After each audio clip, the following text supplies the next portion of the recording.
once again, it's almost just over a year ago, we spoke to Chava Erlanger, local artist based here in Prestwich. We spoke to you, Chava, on the 5th of July, I think it was, 2020, which seems like a complete world away. We were bang in the middle of Corona. We were bang in the middle of lockdown. There was a lot of restrictions going on, and we were learning about the work that you were doing in and around the Prestwich area with various different people and organizations. Absolutely fantastic work you were doing. So I'm not going to go over that again because I'll provide a link in this post anyway to people so that they can re-watch that to learn about what you were doing at the height of the pandemic. But we just wanted to have a catch up really and see where we are almost sort of a year later. It feels like the world is getting very busy, getting back to normal again, or trying to get back to normal again. Things are opening up. It feels less restrictive. So just wanted to see how that's impacted on you and your work. Okay, thank you, David. Nice to meet you again. Yeah, I can't believe it's been just over a year. It looks like it's been 10 years in between. And I think that's quite, I find that fascinating and reassuring how we get back to normality and life goes on quicker than we ever thought. So one of the things we spoke about, I think last time, was how, people thought the world will change. We'll all want to stay at home. Work-wise, everybody will want to be on Zoom. We'll all want to, stay in our own space. But in reality, and I'm saying it myself as someone that has, I was shielding, I don't know if you remember me telling you, till around May this year with my son, which is, thank goodness, doing better. Right. And, you sort of get used to being home, but the minute you can go out, I think the first time I went out, it was really a bit something quite scary. But once you go back, I think in nature, we are creatures. We are programmed to socialize. We are programmed to be with other people. And life has moved on. We see it in the traffic. I see it in the way work is picked up. Everybody wants to see face to face, although, and I think that's a very important thing to remember and to learn, is that I always say for some people, lockdown never ends. And I keep on saying it, and I'll say it again. And I think it's really important. We talk about lessons we've learned from COVID. We speak about how did the world change. I think from my own experience being stuck at home, understanding myself, what it means to be dependent on other people, not being able to leave your house, as service providers and artists, I'm quite involved in community work.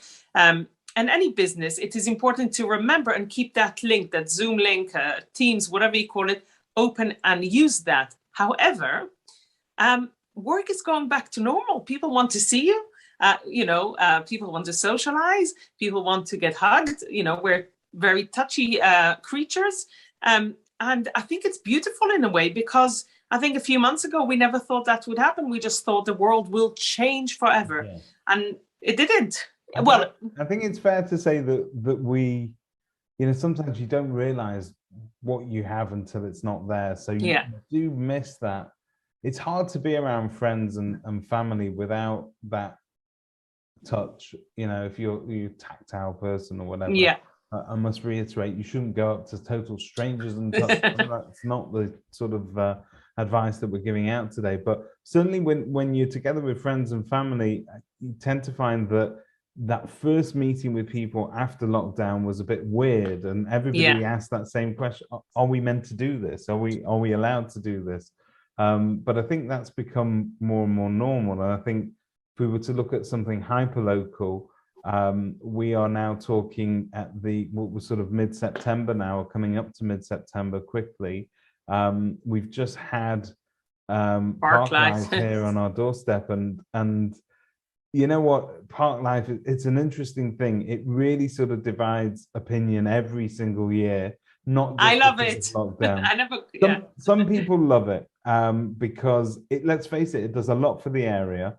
It brings in a lot of revenue to the area, but it can also bring with it everything that festivals bring with it. You know, people enjoy themselves, they perhaps let go a little bit too much, and we have some real problems. But it seemed that this year the authorities tended to be a little bit more on the case. So the people of Prestwich, although obviously they had a bit of disturbance in terms of noise and human traffic and so on, it was actually nice. When I was out walking, I saw people on their way to the festivals and so on. And to me, that's the first time that I really went, oh my word, you know, this is reopening. This is young people getting back to having fun again. So it is interesting the way that we kind of very quickly, we had all these barriers up, but then very quickly try and find a way to sort of bring them down.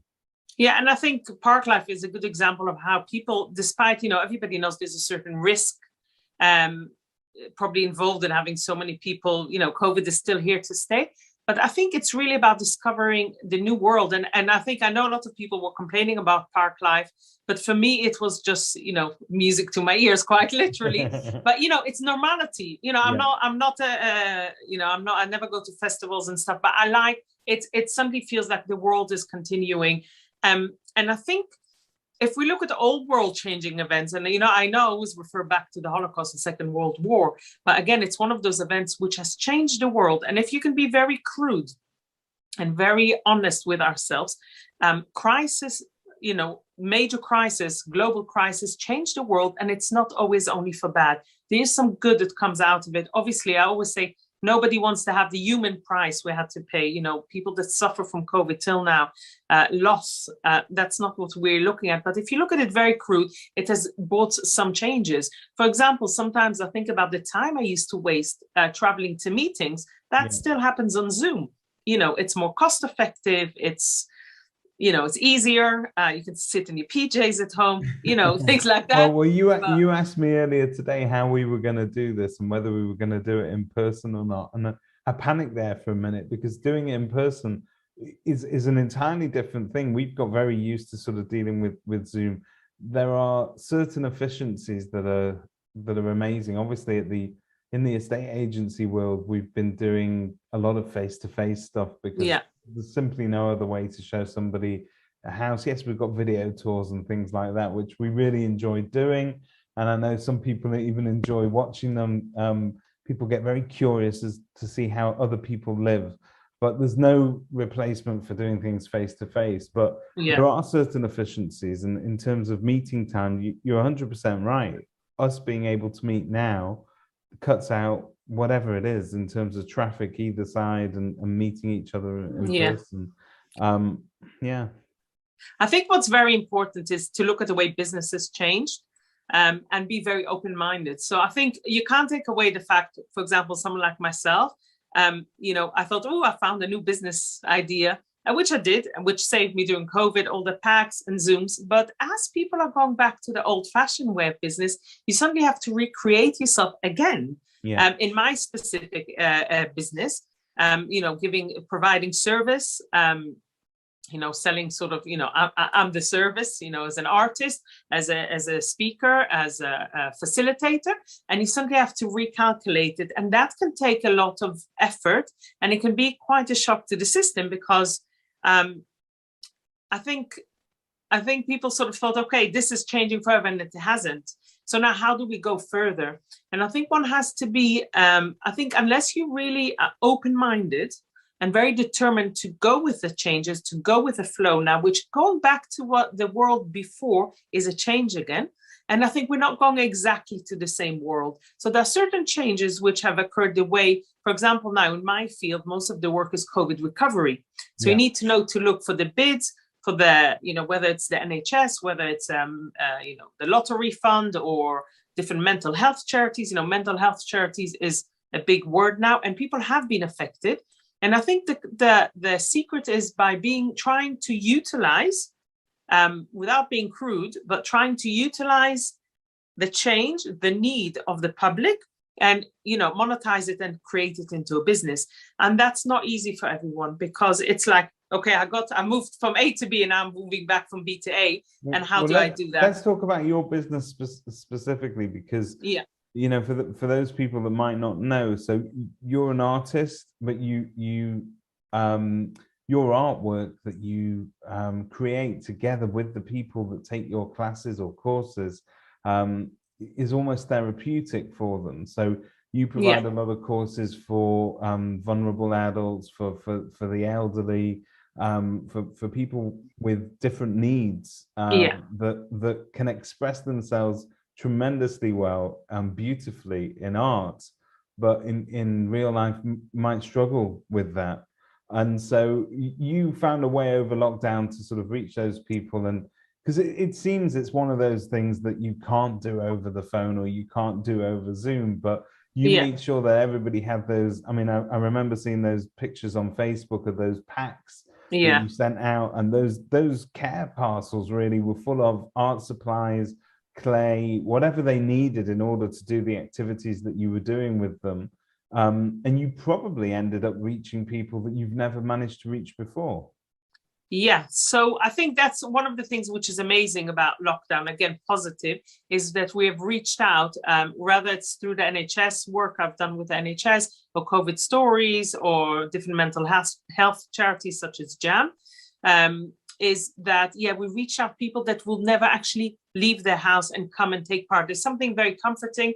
And again, talking about the plus of Zoom, you can blank the screen, you can remove your name, and you can stay anonymous and still access the service. And if I'll tell you a really beautiful story, again, obviously I'll make sure it stays very anonymous. So I've done, first of all, one example of a workshop on Zoom, which I've done. Very religious girls with pre-existing condition, means they all deal with severe chronic illnesses.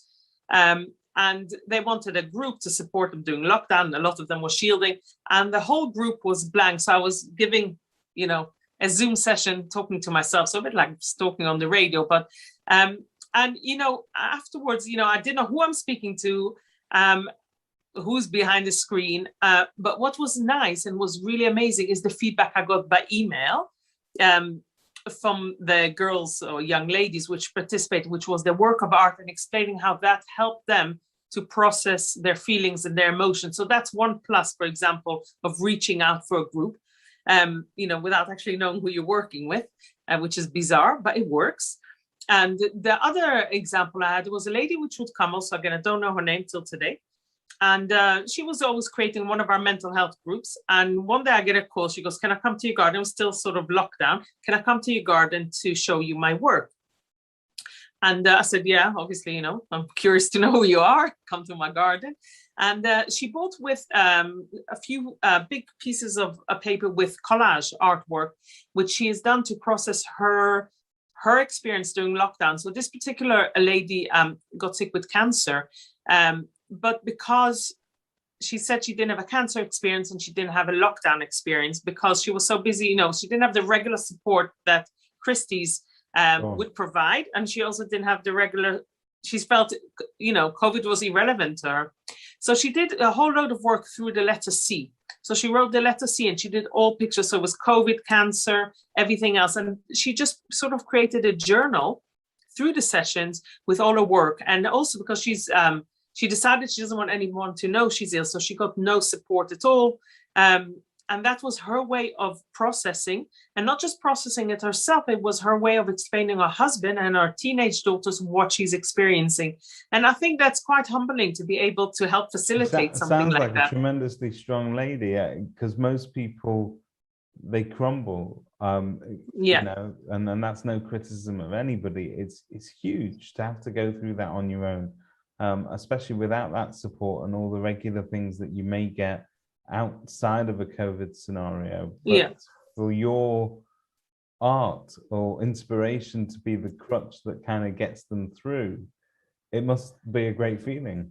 It's very humbling. I always say, I know myself because my own artwork, my own commissions, my own artwork is very much influenced by other people's work and my own experience. And I know what a powerful tool it can be, to help people express themselves and deal with the things. Sometimes people don't have the need or the ability or the words to express how they feel. And some people find it hard to, verbally express how they feel. I mean, we all have that sometimes, but for some people it's a no-go area. They don't want to talk. they want to paint, they want to draw, which is great to be in the position to help them. Have you, let me ask you about some other artwork that I've seen around Prestwich. So Prestwich is obviously going through this period of being extremely trendy in terms of people wanting to live here. And for people that have always lived here, I wouldn't say it's bizarre because we've always had pride in the area that we live in, but it's finally becoming cool globally with everybody.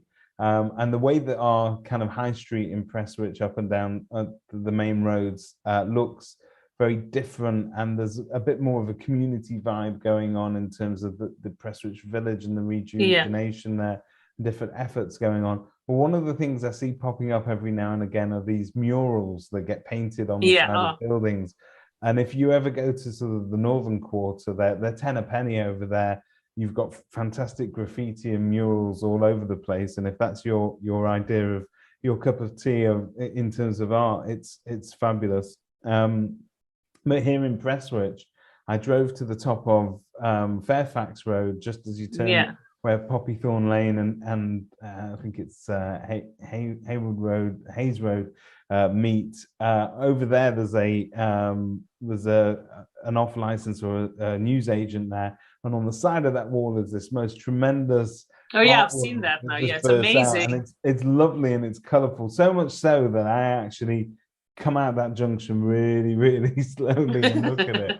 But I think it's cool. I think it's amazing that people are finding ways to express themselves. And I think I like what you said now, because I think there's one thing people say: I'm not artistic, I'm not involved in art. We don't realize the effect art and creativity has on us. And I think going, bring in the Taliban, going to the refugee situation. Why not? Why not? Yeah. Well, that's a segue. We started in Prestwich, we ended in Afghanistan. Yeah. Go on. But one of the things that people, if you read memos from for 20 years ago, is the removal of art and artifacts. And artifacts, whether you're interested in art or not, it surrounds us. It affects the way we think, the way we behave. If a place is more aesthetic, there's artwork around, it just broadens our minds. It gives us, something to, even if you don't like it, it gives us something to talk about. And I think that's the interesting thing about art. It's a point of conversation. And if we talk about COVID and the way people were isolated, if you have a piece of art, I had one lady on one of the groups which would post her artwork on Facebook, and I would watch how everybody comments on her post, and it became a whole conversation. And I know she was very isolated, and I know how much that meant to her, people commenting on the artwork. So it's irrelevant if it was a good piece of artwork, it's irrelevant what you created. The outcome was social connection, and I think that's very powerful. And I think that's something we really have to build on and maintain that, because that's something we have learned. I mean, I say always I've learned from lockdown is how isolating and how lonely it can be to be stuck at home. It's something I never really grasped, Yeah. And some people are still at home, always at home. So, well, let's talk about that briefly, because you mentioned it earlier that some people are always in lockdown, COVID or not. And I think that's very interesting, because that's something that we've learned, certainly in larger organizations. You learn that there are some people that you reach through other mediums that can't access a face-to-face service or don't ever feel like they want to sort of, they don't feel that they're ready socially to sort of mix with other people in that way. And there are people that, for whatever reason, they may have accessibility issues, mobility issues. They just cannot get to wherever it is they need to get to. And I think what we're seeing now is that if we take the good bits of COVID, if we can even say that, but if we can take the things that we've learned that work and marry them together with an actual in-person service, we have lots of hybrid things going on where people can tune in via Zoom or whatever it may be on the internet. And also they've got the option of attending in person if they want to. And I think that's probably where the future lies. So for you, in terms of your artwork, are you seeing now that those sessions you used to do over Zoom, are you seeing more in-person sessions being booked? has it changed at all? Okay, so I think it's a very interesting one. So first of all, I think if there's something good that came out of COVID, is the craft movement has picked up, and craft is just for your soul. It's not about being able to create good things. So you can be the most useless knitter, or you can be the worst painter. It's something that we do for ourselves. We're so tech obsessed, and I think it's beautiful and it's good, and that will stay. The sales have gone up, statistically. I don't have the numbers in front of me, and I can't pretend I remember them, but that's a good thing. The other thing which has happened, again, talking about people going to normality, that urge to be on Zoom to create art has gone less. The people which are staying on Zoom now generally are people which need it and have never been reached out for. So in some organization, we decided to do alternate. So we do alternate Zoom and face-to-face, because again, life has to go back to normal, and we have to move forward. But again, I always say, as also from a business point of view, just talking about money-wise and creating a new business, we have to remember those people. It's also a business opportunity as well as a service that we can provide. So I think it's important to remember that. And I think at the moment, there's sort of this balancing game going around. People are not sure. People are scared, what the winter plan is for the NHS. But I think in reality, it's going to be a mix of both for quite a while. And I think also, if you're talking as a business owner, whatever service you provide, you have to look at the new opportunities which are out there and what's the need people have now. So I think the need now is to create something positive, whether it's writing, whether it's buying a new house, like yourself, whatever it is, people want to create a new positive reality. And again, it can be from a card, to growing tomatoes in your garden, to actually buying a house or a new car. Yeah. So this is something we need to provide as businesses for people. There's a real need there. And also that things are still changing. They haven't settled totally. You have to be quite flexible and move around. And I don't think the next few months are going to be so easy for everyone, because I think unclear. Especially as we progress into winter and things get darker, it's easy to be more upbeat and positive about things during the summer. And in some ways, that was the challenge of the first lockdown. We had the most amazing weather I've ever experienced in my entire life, and I've lived my entire life here in England. It was the summer that it was an Indian summer. It was amazing. But it's interesting what you say. We've enjoyed a very healthy. I don't think the property industry can complain at all about the time that it's had over the last 12 months. There's been lots of people moving, and if anyone's tried to sort of buy or sell at the moment, but selling is amazing. Buying is not so great because you're in competition, and there's a lot of demand, not a lot of supply.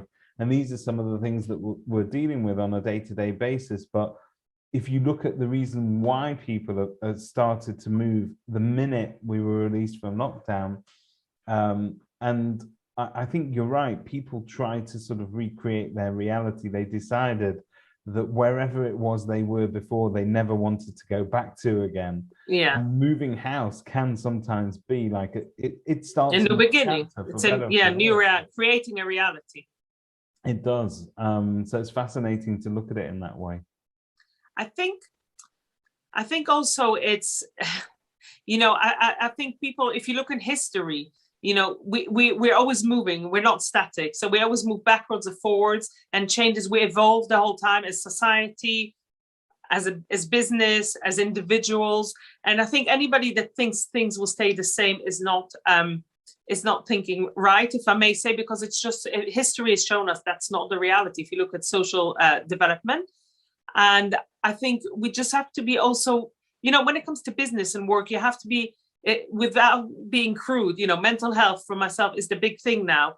And that's a big word. For example, that's where money are. That's where grants are. So if you're providing a service like an art service or a gardening service, things like that, I'm just thinking straight away off my mind, things which are, sort of funded by different organizations or these, people want to do.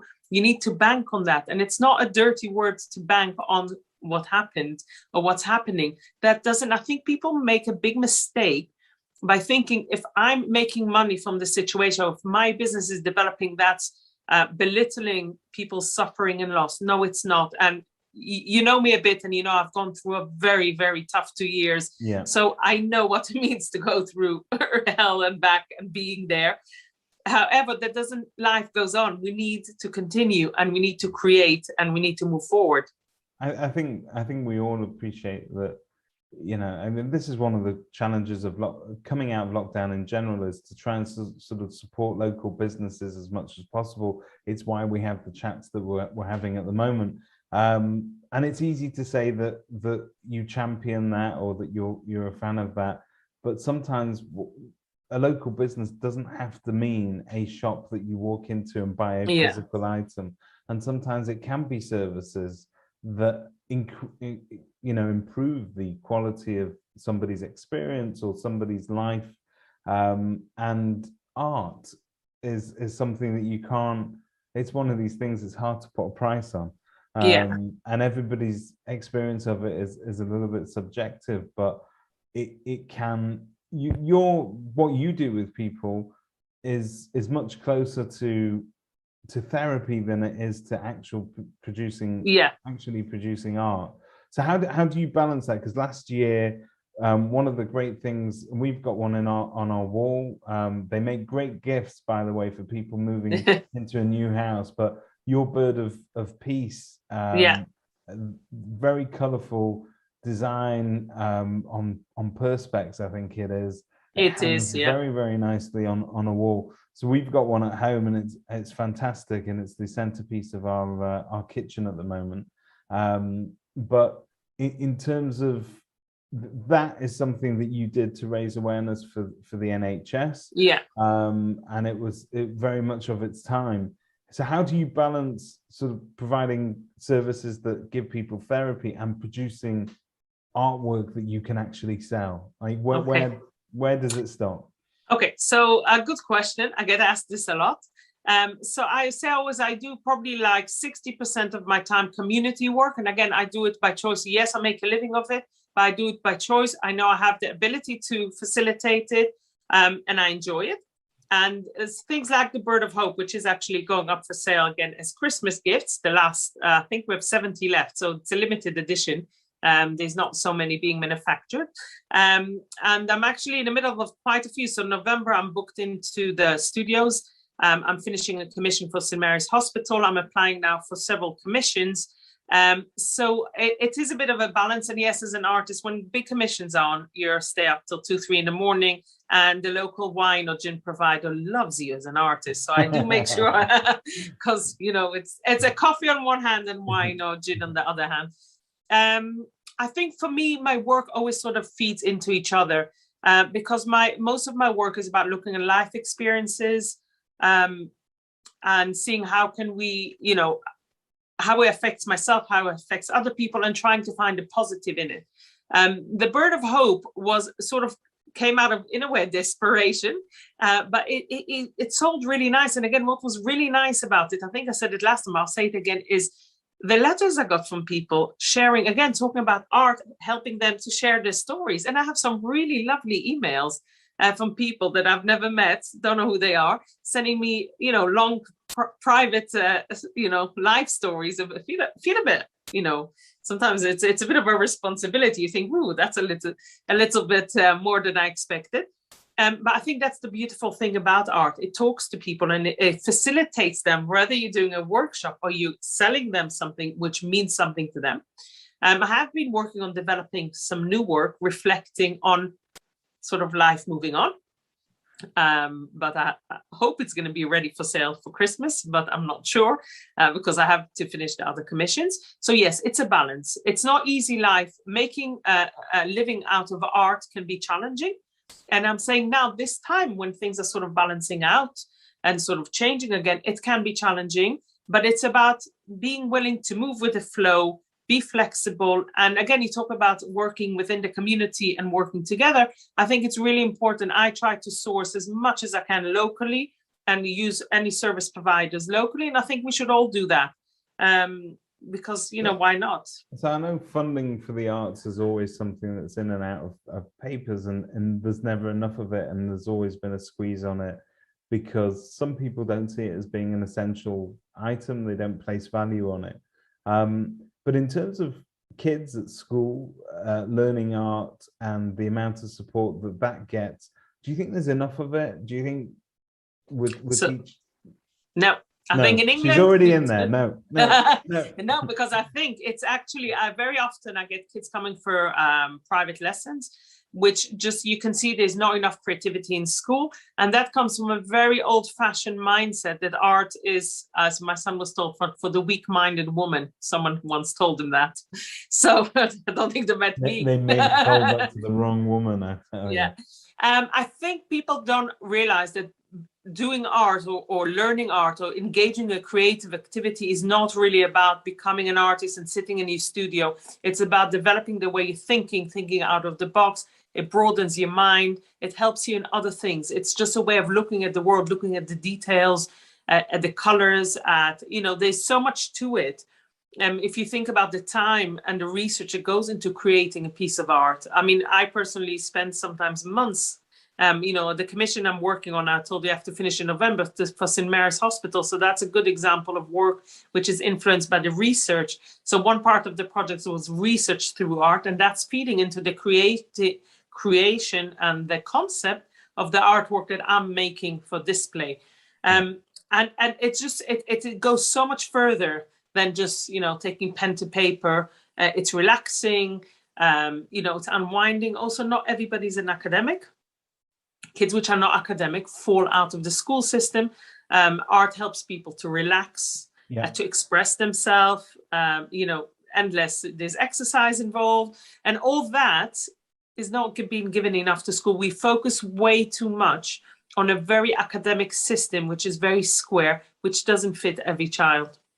And it's sometimes seen as being a bit, to use a northern phrase, a bit soft sometimes. So you see, one of the beautiful things about being a Mancunian is we have some amazing local homegrown artists, if you like, but also music and literature and poetry. It's all very passionate, everything. I mean, none of it is insipid in any way. It's all extremely loud and strong, as we are as Mancunians. We want to express ourselves, but it's not necessarily what we don't promote it enough, but we need the next generation to sort of take it up and use it. Well, I think, again, people don't think, I've always found it's quite a paradox, very educated, intellectual people will go to concerts, will go to museums, will drag the kids along, make sure the kids play an instrument, go to poetry evenings, buy very expensive designer clothes.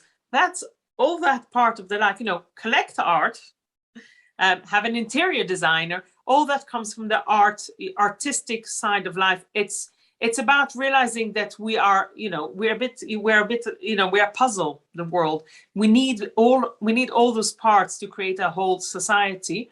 And as a person, whether you're a doctor, lawyer, a salesman, whatever your profession is, whether you're a bin cleaner, engaging in a creative activity will enrich your life, make you a happier person, a better person. And again, it's not about creating masterpieces. It's about connecting to who you are, really. And I think we are very much, sometimes we forget who we are. And I think that's one thing COVID has taught us a bit. There's a lot of persona, a lot of us walk around with this, we need it sometimes, when we want to be professional.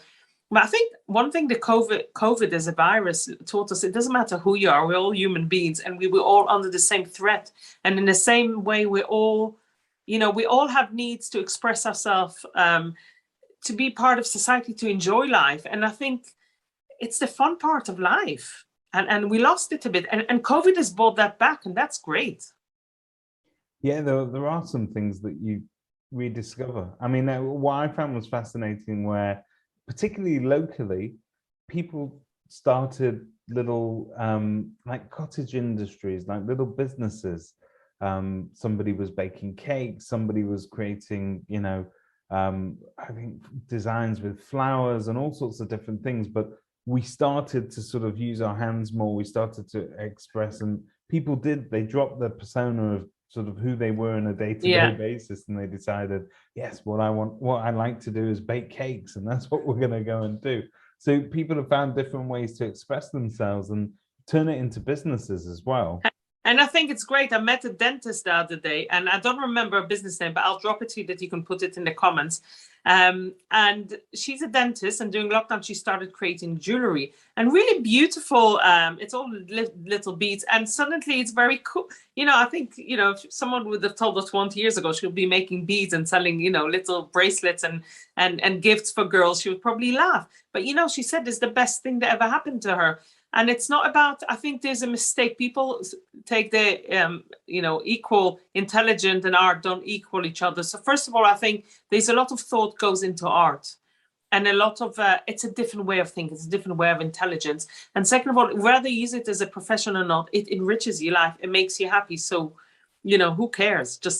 I think if one thing I've learned from COVID is enjoy life, enjoy every day. Our lives have turned around so quickly. So, and I always say, people have this complex of it. Oh, she's a lawyer, he's a doctor, he's a barrister. But we all need each other. We need different professions. The world would not be complete if we were all barristers and doctors. It would be quite boring, actually, And no? No. I 100% agree. I know I disappointed my grandmother by not becoming a doctor, but, selling houses is also a way of expressing oneself. I can't say anything. Both my boys went into property so far, and none of one dropped out of medical school, so I can't say anything. Well, there you go. It's a decent profession. You can still help people in very different ways. Chava, okay, before I let you go, because I'm conscious of your time. Yeah. In terms of where you're going for the future, how can we help you? Who is it that you're looking to try and reach, and who do you think you could provide a service to that you're not currently providing a service to? Okay, so my real interest at the moment, so obviously I'm open for commissions now. I'm starting to take also commissions for paintings and art installations. So I'm really interested in working now with architects, helping them, design concepts, things like that. And in terms of my other work, which I've developed, so working with mental health organizations, different charities, that's something I'm really passionate about and I really want to extend. So whether it's care homes, hospitals, or small charities and organizations or individuals which feel they need help, that's where I think the future is. And I think it's about changing, being able to help people have small changes which accumulate to big changes. Fantastic. So you're the best way of people contacting you, presumably via your website. What is your website? Or so it's www.chavaerlanger.com, or you can go Chava Erlanger at Chava's Art on Instagram. You can follow my work. And just one more thing I forgot, which I'm going to start advertising, talk about work, is for companies like yourselves. You heard it here first, folks. Team building art workshops. I've done quite a few of those over lockdown as well, and they've been very successful and really nice. So you get a really nice pack if we're still doing it on Zoom with all your nice treats and artwork. What's going to end up happening? We're just going to end up drawing pictures of houses. That's all that's going to happen. Chava, my last question to you. I know where you live, in Prestwich. Bang in the heart of the area. What is your favorite thing about living in? Because you didn't grow up in North Manchester, so you've kind of got to experience this as somebody coming into it, and it's a very diverse area. But what's your favorite thing about living here? Having a garden. I grew up in a tower of flats with no grass. Having a garden is the first thing I love. And I like the fact that we're, 5-10 minutes without traffic drive from city center.